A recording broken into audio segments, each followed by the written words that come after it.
আমাদের যাত্রাপথে আমরা ওডিয়ানি রেস্টুরেন্টে খেতে যাই। এটি পানিকৌলি টোল প্লাজার কাছে মণিপুর সেটটি উড়িষ্যায় অবস্থিত।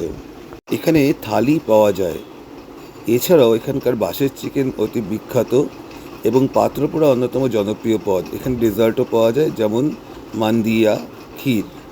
আমার এখানে যে কজন আছে তার মধ্যে এরই বেশি খিদে পেয়েছে। সৌরভ খিদে পেয়েছে? ভাই ওয়েদার কেমন? হেভি ও হট। চলো।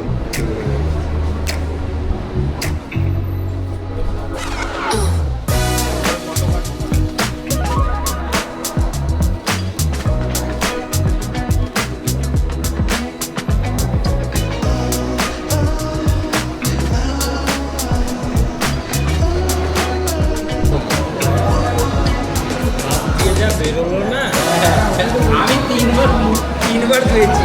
দুবার খেলাম আর তারপরে আমি ইয়েতে হাত দিয়েছিলাম। ও হ্যাঁ, এরা দারুণ ব্যাপার। আজকে তুমি গাড়ি চালাতে পারবে? আমরা ভেজ থালি অর্ডার দিয়েছিলাম 4 জনের, আর এছাড়া এক্সট্রা 2 প্লেট চিকেন দিয়েছিলাম।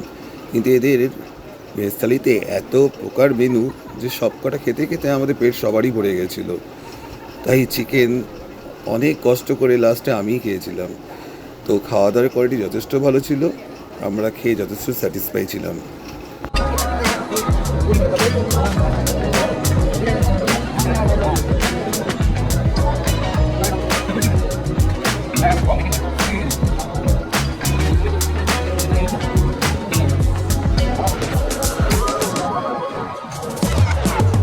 খাওয়ার অর্ডার দেওয়ার খুব তাড়াতাড়ি ওনারা পরিবেশন করেছিলেন এবং আমাদের ভেজ থালি পড়েছিল 230 টাকা, চিকেনের প্রাইস এক্সট্রা করেছিল। যাক, ওভারঅল ভালো ছিল। রেস্টুরেন্টের পরিবেশ খুব ভালো ছিল, বসার জায়গা যথেষ্ট সুন্দর ছিল, আর অ্যাম্বিয়েন্স যথেষ্ট ভালো ছিল। সব সাজানো গোছানো খুব সুন্দর। উড়িষ্যায় এরকম একটা রেস্টুরেন্টে খেতে এসে আমার বেশ ভালোই লেগেছিল। এবার আবার আমাদের দারিংবাড়ির দিকে এগিয়ে যাওয়ার পালা। তো আমরা এখান থেকে খেয়ে দারিংবাড়ির দিকে রওনা দিলাম।